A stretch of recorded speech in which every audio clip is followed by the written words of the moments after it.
Everybody, I want to welcome the man, the myth, the legend, Mr. Mike Kim to the podcast. And I'm telling you, if you're driving the car right now, you need to buckle up. You need to keep your hands in the car because Mike's about ready to lay down some extremely valuable knowledge for your business. How are you doing today, Mike?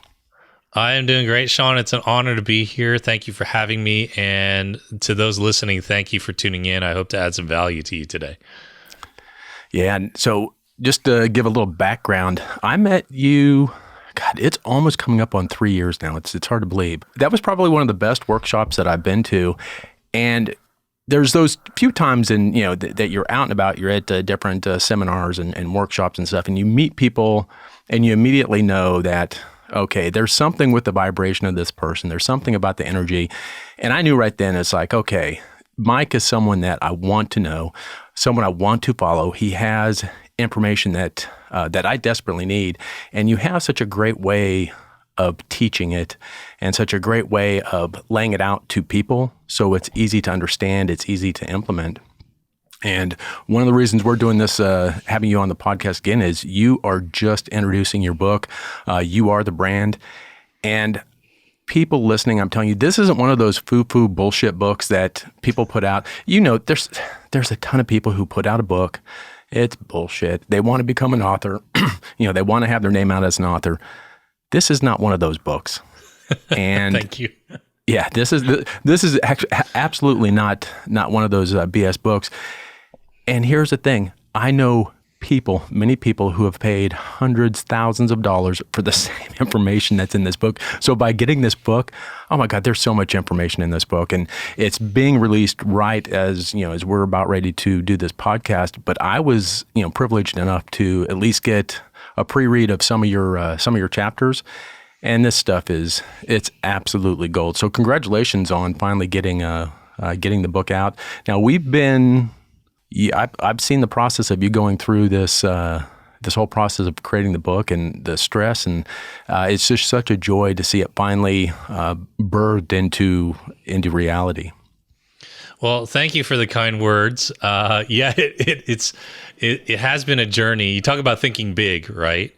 And at first I tried the whole visualization thing. I see it in my hands, and then I was like, this is too far away. This is too much work. I just went day by day, put one foot in front of the other. And finally the book got done. And then the work wasn't done because then I had to market the book and I had to tell everybody about it. But it has been a labor of love in a lot of ways. It's been a lot of labor, for sure. But thank you for those kind words, Sean, because I really wanted the book to be the book that I never had. Right. When I started out, I went through two major career pivots within just about 4 years. Early on, my life was spent in ministry. Actually, believe it or not, I was the music director for a large church, and then my career sort of shifted gears, and I can get into that if you'd like. But then I turned to books when I was kind of in that transition phase, right? And I was looking for books that could help me reinvent myself. And I was a little bit frustrated because there were a lot of self-help books and there were some career books, but I didn't want just another job. I wanted something that could help me bridge the gap to build a business around my own ideas as a creator, as a speaker, as an expert. Even though I didn't know what I had expertise in, right? Right. But now looking back, this is the book that I wish I had, because it's not about just building an image or a look. It's really about building a business around your ideas and helping you showcase your unique expertise. And I teach an 8-step framework in it that helps you build a business around it. So this has been forged in years and years of work now, eight years or so. I've been serving clients and learning these things for my own business and applying them to other folks. And I can honestly say everything in it is something that has worked, for me and other people. Yeah. So this isn't stuff that you just write about. This is stuff that you live and you've taught literally for the last, 8 years. And, going into, some of the personal development stuff, one of the big quotes that everyone hears is, you become the average of, the 5 most people that you hang out with, Jim Rohn. And one of the things that really stuck out when I started to get to know you and started to hang out with you and it is how important relationships are to building what we want to do. You know, how hanging around with influential people and hanging around with these people that we want to be, how important that is. Can you explain a little bit on relationships? Because I'm telling you, you're the best person I know on building relationships. Well, thank you. I believe relationships are rocket ships.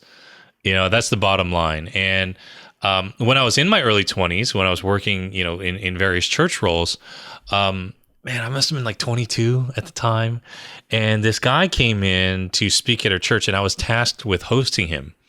And this was a weird dude, not weird, but like very different than the folks that, you know, you typically run into. I had to pick him up from the airport, drive him to the hotel, drive him to the meals, you know, basically be his gopher, you know, the whole time he was in town. And he had this powerful presence about him, Sean, and no wonder. He was the king of one of the tribes in eastern Ghana in Africa. And so I had these conversations with this guy in the car, in the hallways, during meals. These were more valuable than anything I heard him do or speak, right? And this one time I was in the car with him, and he took an important phone call from somebody at the United Nations, right? And I'm overhearing how he's talking to these guys. And you know, one day he finished the call, and you know, and he goes to me, you know, in his deep Ghanaian accent, he's like, "Son, you're talented, but you must understand, life is 10% what you know and 90% who you know." And I was like, whatever. I was young, right? I had my entire future ahead of me. And I was like, whatever. I thought talent was enough.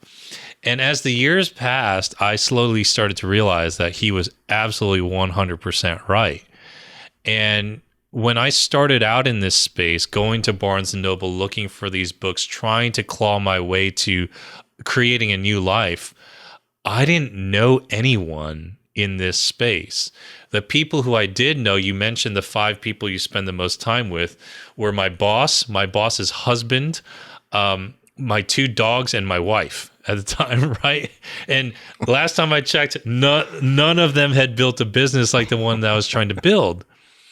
So I really felt alone, and I tried to connect, quote unquote, with people through books. There were some good titles that I read, nothing that really hit the nail on the head, but I started to put myself out there, take some people's programs, go to workshops, and really connect.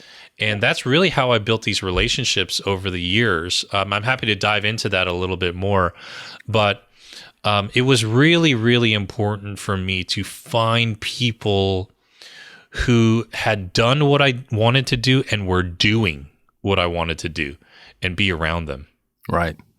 Yeah. And for me, and anything that I've wanted to do in the past, it's, you know, the question is, how do you start hanging out with the people that will help influence, you know, what you do? They become your average again. So how do you get by people? And for me, there's been things, it's to me, once I made the decision to do something, you know, as an example, the Ironman. I didn't know how to run. I didn't know how to swim. I didn't know how to bike. I didn't know anybody. But within 6 months of making that decision and starting to go to these events, all of a sudden, my tribe, the people who were around me, the 5 most people that I hung out with, were all triathletes. And it's like, until I made the decision that's what I want, those people were never going to be in my life. They surely were not part of my tribe to begin with. So it's like, we make these decisions, and then, you know, you go after that decision, and then you start getting those tribe. But the people that you do hang out with absolutely make a huge, huge difference.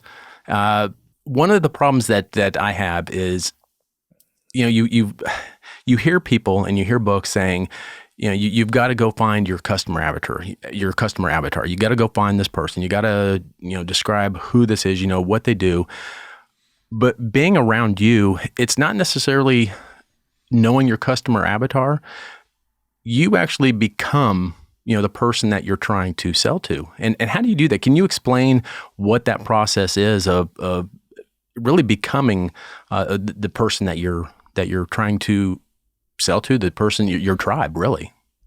Yeah, you know, it's funny because when I talk about personal branding, right, this phrase that's now thrown around all the time, and when I started out years and years ago, people are like, no one knows what a personal brand is. You should focus more on something more niched. And this idea that we're branding ourselves feels very new. It's not. This idea of branding has been around forever. I remember the first time I ever used the internet. I don't know if you remember when you first used the internet, Sean, but I was in high school during those early days, and America Online, right, and Netscape, like these are all the rage, right? And when I was in high school, America Online, AOL, came out with this instant messenger app called AIM, right? AOL Instant Messenger. And it's basically like Facebook chat or Instagram chat these days. But back then, we didn't have social media. This thing was all the rage, right? So all my friends are on it. And I'm like, oh, I have to join it because that's apparently where the party was. So I grabbed one of those, those CDs in the mail that you used to send out. And you get like 8 hours of like online time. You plug in the phone jack, right? And I was all excited to start this account and show up online. And I was frozen in my tracks because they asked me what I wanted my screen name to be. Right. And I was just totally paralyzed, right? I was like, oh man, I must have stared at that thing for a half hour. And I was like, I've got to sound cool. I've got to have a good name, right? I've got to be witty. Like I had to impress all my friends. Like I had to come up with some cool names so all the girls would like me, right? And so I had this idea. I was like, okay, I got it. I got this name. It's going to be manly. It's going to sound tough. It's going to be kind of like a play on my name. Everyone's going to think it's really smart. So my username for AIM was, I can't believe I'm saying this out loud. It was Mikovich. It was Mikovitch, right? And yeah, you're laughing, right? And dude, things did not work out the way I thought. Totally backfired. My friends thought I was trying to sound like some Russian guy, right? And they started calling, greetings, Comrade Mikovich, right? You're freaking idiots, right? And the final moment of humiliation was when this girl I really liked, she walked up to me and she's like, hey, I have an even better screen name for you. I was like, what is that? She's like, Myko Bitch. And I was like, and I was devastated, right? I was like, damn, man, that really happened. I still remember, I still know her name. Okay, whatever. I'm a grown man now. She's probably miserable. No, I'm just kidding, right? But my point is, for as long as the internet's been around, for as long as resumes have been around, as long as job interviews have been around, we have been obsessed with looking good online, on paper, on a resume, you name it. We want people to like us. We want to come across well. We want, in marketing terms, to build a brand, right? And what is a brand? It's simply an identity. So when we talk about personal branding, it's a public-facing identity that is a composite of your ideas, your expertise, your personality, and your reputation. It's all those things. And in some instances, even your appearance, right? Right. But you ask, how does this play into becoming the person that you want to be or you want to sell to people? I see the personal brand space play out in one of two ways most of the time, and neither of these are right. But let me give you both, and let me present what I do think makes sense. We have on one hand, a group of people who are trying to sell a false version of themselves. These are the people who go out and rent an Airbnb, hire a camera crew, and pretend like it's their house, right? Do a photo shoot or something. And these folks do not realize that attention is earned. It's not owed to you. You have to truly be who you say you are. You have to earn it, right? Yeah. And then on the flip side, you see people who overshare everything in the name of authenticity, right? You mentioned doing triathletes, working with triathletes and hanging out with them. And, some people like they get injured and they get this huge gash on their knee or something and take a picture and put it on Facebook. Nobody wants to see that, right? It's a jarring image. And symbolically, a lot of people do that and try to build a brand that way. They try to sell their struggles, and it doesn't work. It's like seeing a gash on your Facebook feed pop up, or a car accident. You get some attention, but it's very short-lived, and oftentimes people just block you, right? These are where you're oversharing things. You're talking about, your ex in a really bad way. You're talking about the details of your divorce. You're talking about the details of all, like the gory details, right? And my proposition is that if you're going to build a personal brand, become who you are trying to sell to people. And this is a question that I tell my clients to that can maybe serve as a guiding principle. Can you build a campfire around what you're sharing? And what I mean by that is there warmth? Is it an inviting, environment? What happens at campfires? People share stories. Can you build a community around it? Right. So that's really how I look at building a personal brand, right? Is it attractive? Are you becoming someone that people, A, want to hang around with and share stories with? They want to come to your party. And B, are you becoming someone that they want to invite to their party, to their community, to their stage, to their boardroom? So that's really how I look at it. Become the person that you're trying to sell to people. Now, let me ask this. Can I have wine at my campfire? Yes, I've got to have wine okay. Yeah, As long as I can have absolutely. wine at the campfire, I'm golden. I'm good. Now, so part of what I teach and part of what I honestly believe in my heart is every single person in this world has a genius. Their genius that's inside them, their purpose, their gifts. I truly believe every single person has that.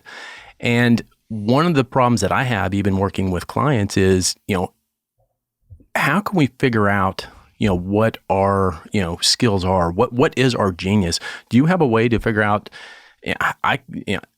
It took me a long time to figure out any of the things that I was, truly skilled at, and what my, I call it my genius, but whatever you're very good at.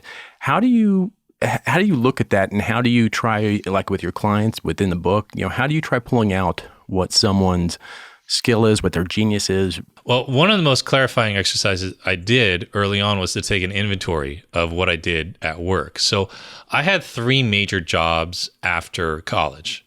The first job was as a teacher at an after-school academy, prepping high school students for their college entrance exams, like their SATs, ACTs. So I taught there. Then I was the music director of the church that I had mentioned, right? I had done that for about 4 years. And then I became the chief marketing officer of a company, right? Just outside of New York City. So those are 3 very distinct jobs, right? And when I was looking to pivot, Sean, into like this new world, I was right where everyone else, was. I was like, what am I good at? And I was kind of frustrated. So one day I just decided to jot down everything I did in these jobs. Not just what was on the job description, but what I really did, right? So I might write down, I taught high school students, and I built curriculums, for those programs. And at the church job, I wrote songs, and I led and recruited volunteers, and I marketed the albums that we recorded, and I hosted conferences for the church. And as the chief marketing officer of the company, I had to create campaigns, and I had to lead meetings, and I had to honestly talk my boss off a cliff a couple of times, right? And it's not just what's on the job description. It's sort of what I shared a few minutes ago, picking people up from the airport, hosting them, having these really high-level conversations off the record with people, learning how to move in those environments. And then it hit me. All I had to do was cross out the end of each of those sentences, right? So instead of I taught high school students, I taught. And instead of I spoke at church, I spoke. And instead of I wrote songs, I wrote. And instead of I led meetings for music team volunteers, I led meetings. And I started to look at that list, and it just stared back at me from the notepad. And I started to see myself in a different light. And more accurately, you could probably say I saw myself for the first time. Right. Because so much of the time, to your point, we don't see it because all we do see is the job description, or all we see is the organization or company that we're working for. We don't realize that we have an incredible amount of soft skills that have made us successful at work. I knew how to dress. I knew how to present myself as a leader in the company. There were mindset shifts I had to make when I was talking to these higher level leaders in the company, or in hosting people, hosting a guy a king of Ghana. Like, dude, I couldn't show up in shorts and a t-shirt, right? Those are things that I intuitively learned. And so then these things became sort of a mantra for self-talk and affirmations for myself, right? And I'd say like, I'm a speaker, I'm a writer, I'm a teacher, I'm a leader. And it was really, really powerful because I think reinventing yourself is just as much about changing the story you tell yourself as what you tell the world. So I'm sure that you went through something like that where you were like, you know what? I led companies. I shifted my mindset. You were on my podcast talking about that. Those were skills that aren't taught to you at any company. Right. You had to learn them. And in doing that, you figure out a process on how you made it work for you, and then you can share that with other people.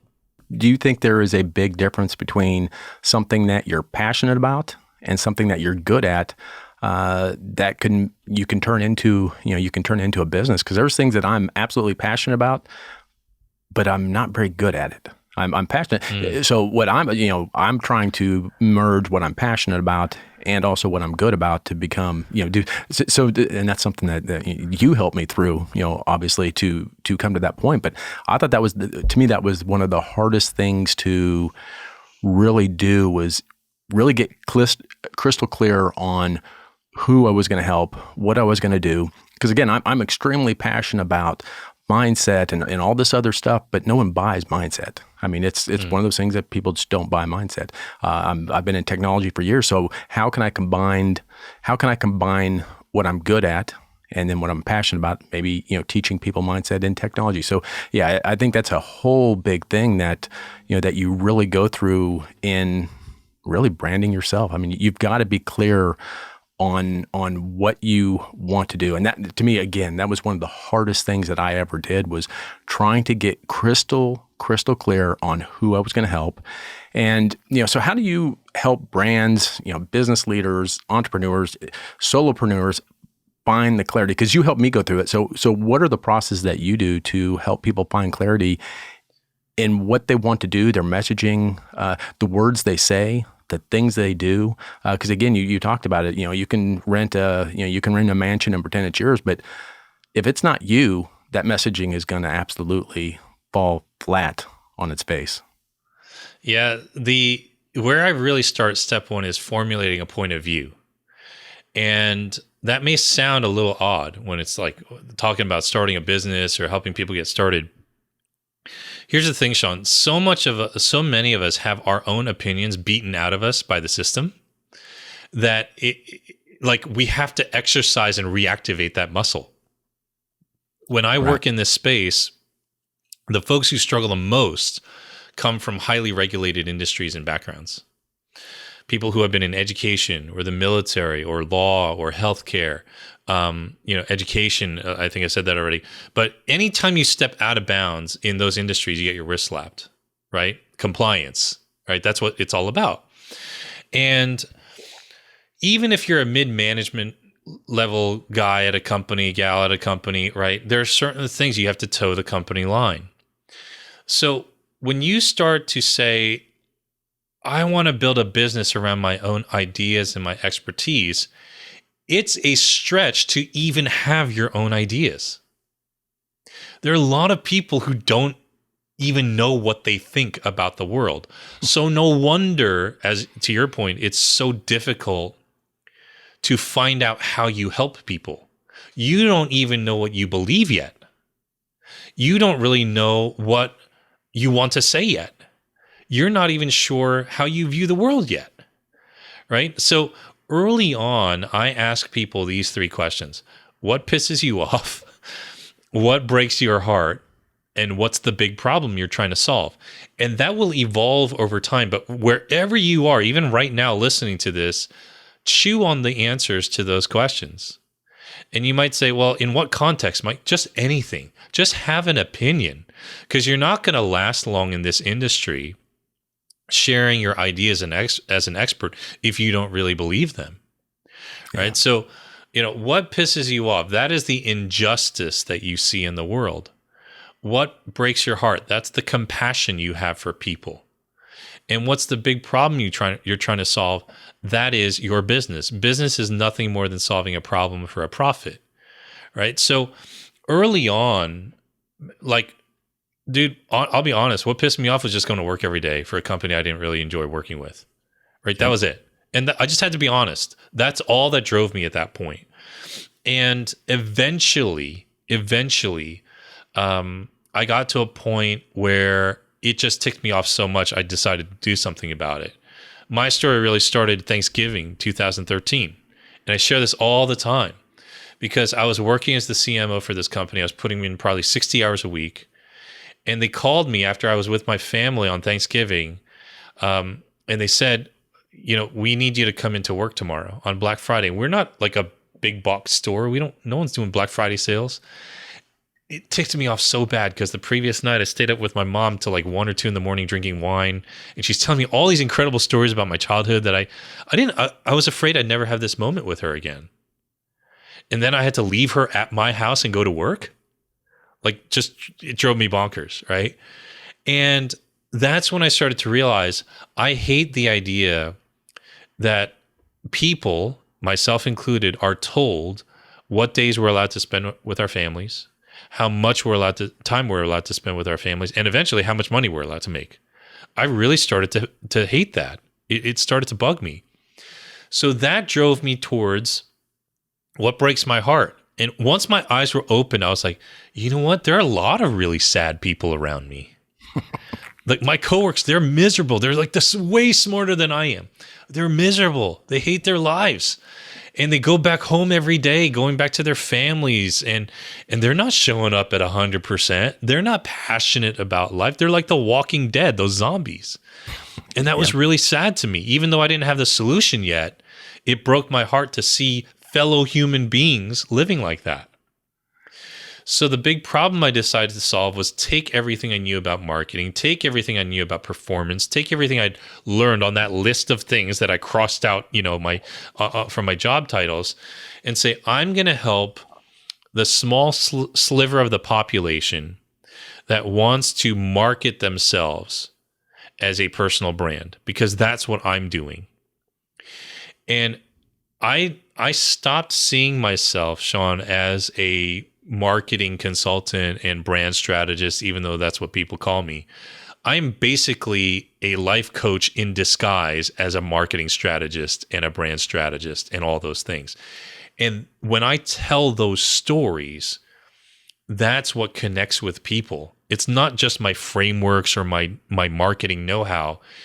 It's they believe the core of who I am. Because I really think the world is a better place when we are giving our fullest gifts to the world. My expertise just happens to be in marketing, and that's what drives me. Yeah, and I think so. You touched on it a little bit, but people don't necessarily think that. When you were talking, it made me think about what's that one quote that 95% of people don't want to think, 3% think they think, and there's only 2% that are actually thinking. And that remind me of. We'll talk a little bit about, who this book is for, but I know this is kind of outside of what you were intending for this book. But I think no matter what we do in life, we're branding ourselves. I remember when I was in corporate America, I don't care if you're in a position or not, you're branding yourself against or with other people in a company. And it doesn't matter, what you're doing. You're always, to me, no matter where you are, no matter what company you're with, whether you're doing it yourself, you are your brand, and how you show up is going to dictate, how far you go, how well you do, whether it's in a business, in your own company. So I think our own personal branding is probably one of the most needed skills that we can do, because again, I don't care what you're in. If you're a mom, you're still branding yourself as a mom. You're showing up to your kids in a certain way. And how you show up is going to be, so again, I think you can take this book any way, but who are your biggest, who is the biggest group of people that you are trying to reach specifically for this book? Is it entrepreneurs? Is it? It would be people who are kind of at that startup stage of starting an expert-based business, or people who have clients. I call it the ramp-up stage. They have clients, but the cash flow isn't consistent. They're not getting regular clients. They're struggling to get their business really, really dialed in. And these are two really different stages, Sean. Stage one as a startup is what you and I've been mostly talking about today.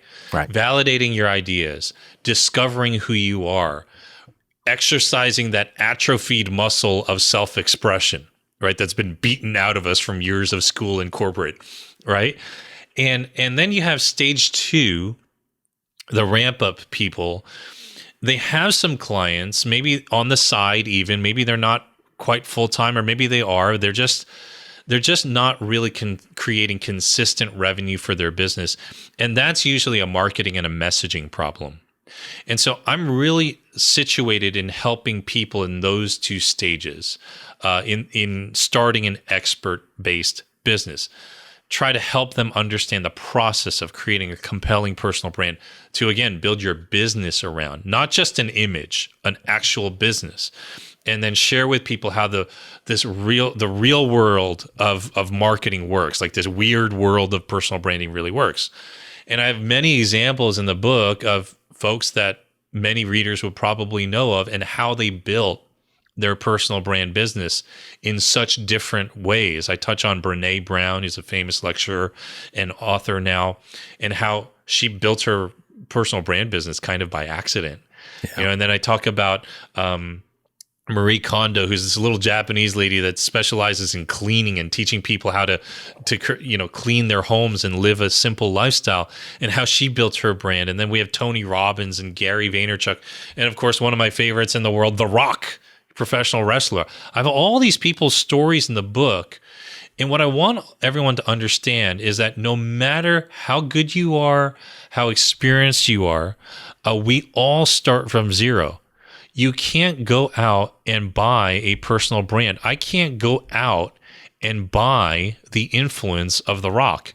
Even though I gain his social media following, even though I get his intellectual property, I'm not him. Right. So everyone starts from zero. Every guru we follow was a beginner at some point. And that's what I really, really want people to understand. The folks we follow online have an identity. They have this quote unquote brand, and it's built intentionally. Once they get serious about it, just like you got serious about, doing your like triathlete training and all that kind of stuff. Once you get intentional about it, you really start to make headway. And that's really what the book is about. And so I look at us as two completely different types of people, types of brands. I know you talk about this in the book, and I want to bring up, but I find myself more as an idea person. So I like to come up with ideas. I like to come up with, thinking things, and, you are more of a how-to. Everything to me, you're the king of frameworks. You build these things, these frameworks, these steps, these things on how to do A and B. Can you brand on both those things? Because again, I think I'm an idea person. You're to me at least a how-to person. How do you see from a branding standpoint? How do you see the difference between? Because those are two distinct different types of skills. Yeah.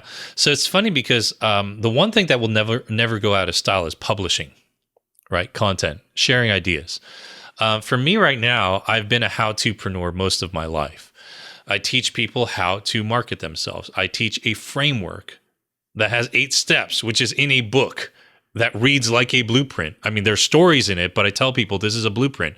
I want you to come back to this book over and over again as you build your business, because you're not going to do it overnight. What is a blueprint? A blueprint is a roadmap. You keep the blueprint in front of you while you're building the building. You don't just look at it once and toss it aside, right? But in the coming years, I could easily shift to raising awareness about different things, or how big ideas are created, or what I want to say philosophically to the world. A how-to-preneur teaches you how to do something or does it for you. An ideapreneur is really trying to share an idea or a perspective and bring awareness to it. Oftentimes, they're not even trying to solve a problem. For example, I mentioned Brené Brown, and this is the section that she's featured in the book. As far as I've seen, Brené Brown doesn't have a 10-step program on how to overcome shame in your life.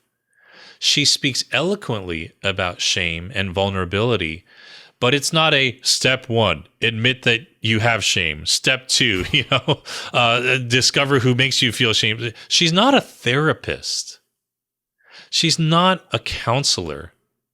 She's using her brilliance to bring awareness to this topic of shame and vulnerability.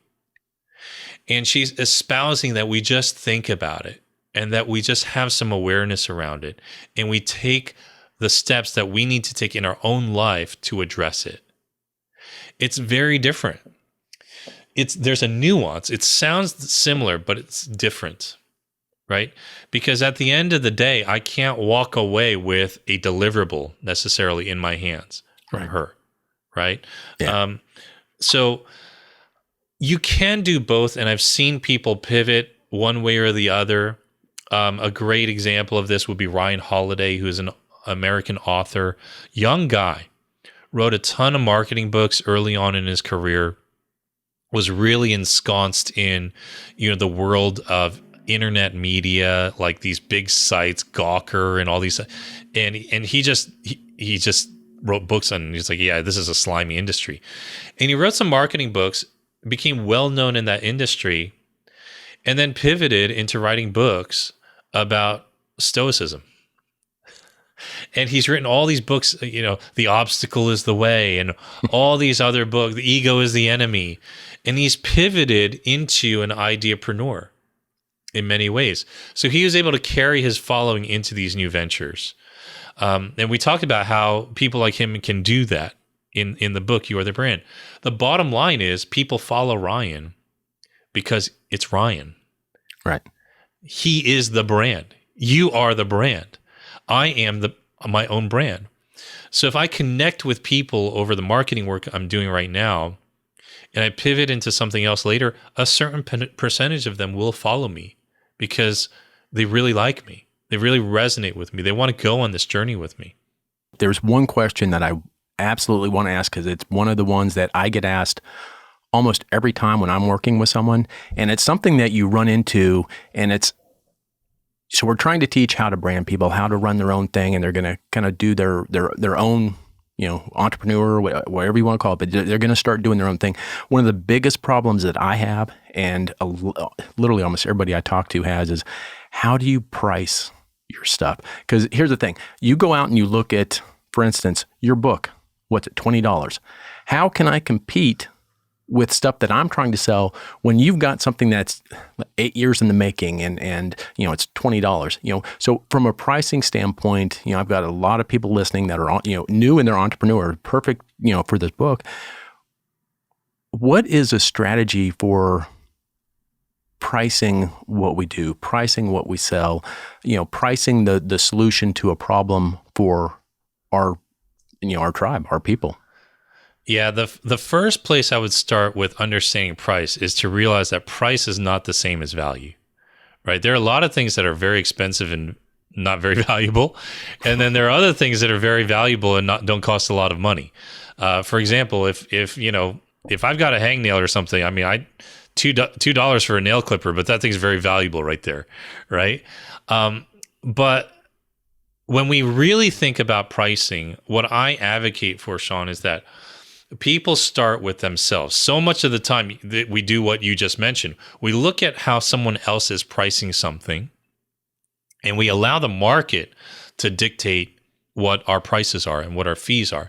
Now, there are some things that are industry standard, like no one's going to buy a $400 book, right? It's the modality that determines the price in that scenario. But let's first start with hourly rates, right? And a lot of folks ask, how do I know what to charge hourly? So I have this little principle, and I call it the traffic from hell hourly price, right? And so imagine I call you and I say, hey, I have some cash to give to you. The only catch is you have to drive through 30 minutes of the worst traffic from hell you could ever experience to come pick it up and drive 30 minutes back. Now, I grew up in New Jersey, just outside of New York City. I spent a lot of time in New York City, going in and out, the George Washington Bridge, the Holland Tunnel, the Lincoln Tunnel. This is just not, it's not just the way to get into and out of New York. It's where like hopes and dreams go to die, right? This is just awful, awful traffic, right? So if you had to sit through that and then drive back, how much money would I have to hand over to you?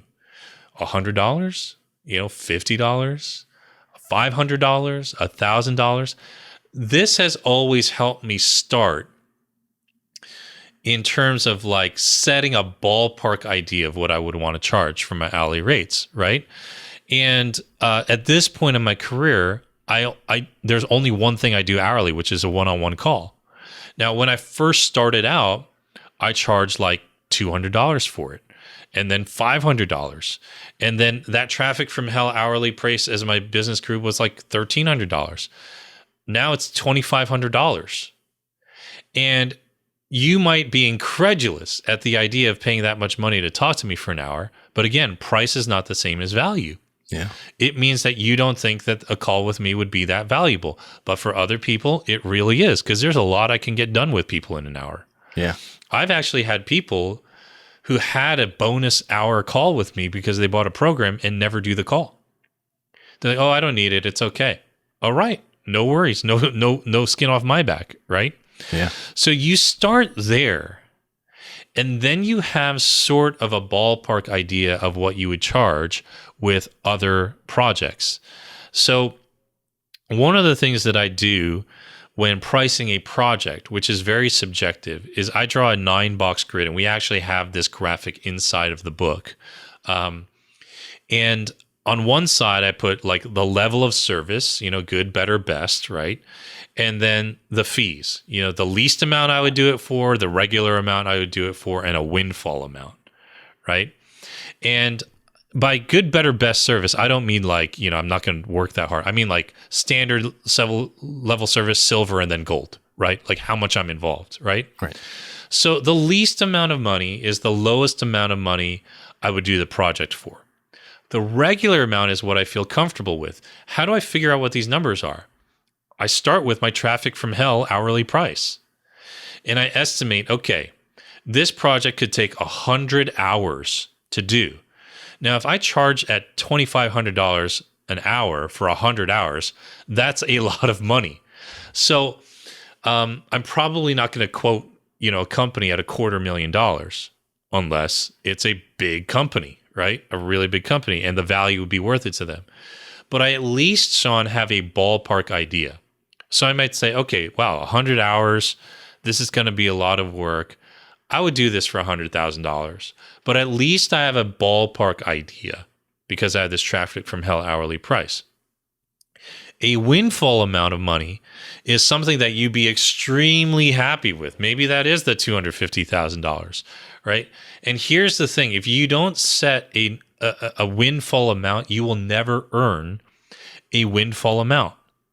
And when you fill in these boxes, you will start to realize the discrepancies in the way that you price your fees, right? Yeah. You'll be like, wow, I'm charging the least amount of money for the highest level of service, and I don't even like this client. I'm telling you, that grid alone. Yeah, that grid alone is worth the price of the book. It really is. You will make a lot of money if you follow this, a lot more money if you follow this. It is definitely, I've told people that this is worth the book alone. It's worth the $20. Yeah. Because I do this with every project, and and the reason I start with the least is that's how we think. Most people, this is how we think. Like, all right, well, I don't want to charge too much so I don't get the gig. I don't want to price myself out of it. And then what you do is you overcompensate and you charge the least amount of money. And then you realize, wow, I'm charging them the least amount of money for the best level of service. This is not good. Yeah. You can't make a living. Can't make a living. And then when you present the proposal, you can give them 3 different options. You can say, here's my standard level of involvement. Here's my, better level of involvement. And here's like, I pulling out all the stops level of involvement. And you can present to them based on the least regular windfall, or pick whatever numbers you want. But that alone will help you price a lot of your projects. Yeah. And for those that are actually watching on YouTube and stuff, you can see right behind Mike is the book itself. You Are the Brand. And I'm telling you, it is an 8-step blueprint. Yeah, I can't wait to get. So I pre-ordered mine on Amazon, but now you've got your you are the brand book.com. Yep. And now you can just go there and pre-order. So I'm hoping that this will be out right when the book is published. So if you're listening to this, go to youarethebrandbook.com, order the book. I personally will promise you that it'll be the best $18 that you have ever spent, because I've been through most of this stuff. And let me just say, I paid a lot more than $18 for a lot of this information. So, and to me, it just blows my mind that people sometimes don't go to books and learn these things, because I can spend $18 with you and literally get 8 years compressed into weeks, into months. And it's a no-brainer to go get resources like this. It's the only way to me, it's the only way we can be proficient in learning, because again, I could probably learn all this stuff on my own, but it's going to take me 20 years and a lot of pain. Why not give you $18 and get this? And we have a bunch of bonuses with the book. Yeah, we have a bunch of bonuses. For those who want a course and more coaching, we offer that. Because, yeah, to your point, Sean, like there's different ways that people learn. And I'm just really focused on creating a lot of pathways for people to learn and implement the stuff inside here. But the core of it is right here inside of the book. Yeah. And I just really want to see people happy, doing work that they love and actually believe in. And the world is a better place when we have more people doing that. And that's really what this is all about. So thank you for allowing me to share a little bit with your audience and on your platform. Yeah. Thank you so much for being on here. And again, everybody's going to be doing their own brand. I truly believe that in the next 5 years, every household is going to have a side business. It's just the way we're going. So learn how to do learn how to do it right. That's the thing. You can spend all this time, learn how to do it right. So again, I want to thank Mikovich to the point. Now, that in every situation now that's going to be, it's in the book. And so it's in the book. And so at my own expense, I'm creating this connection with people. And that's, this just telling stories and being relatable to people. And that's really how I try to do it. So yeah, wow. More than happy to. Again, thank you so much for adding so much value. And I cannot wait to get the book and go through it. And again, once this comes out, people go to that, youarethebrandbook.com, order the book and learn. But I'm telling you, this is like a gateway drug. So once you kind of get in, you don't get out. You just keep going. So again, thank you, Mike. Thanks for your time, and look forward to seeing you in the next couple months. Yeah, we'll see each other soon. Thank you, Sean. Thank you.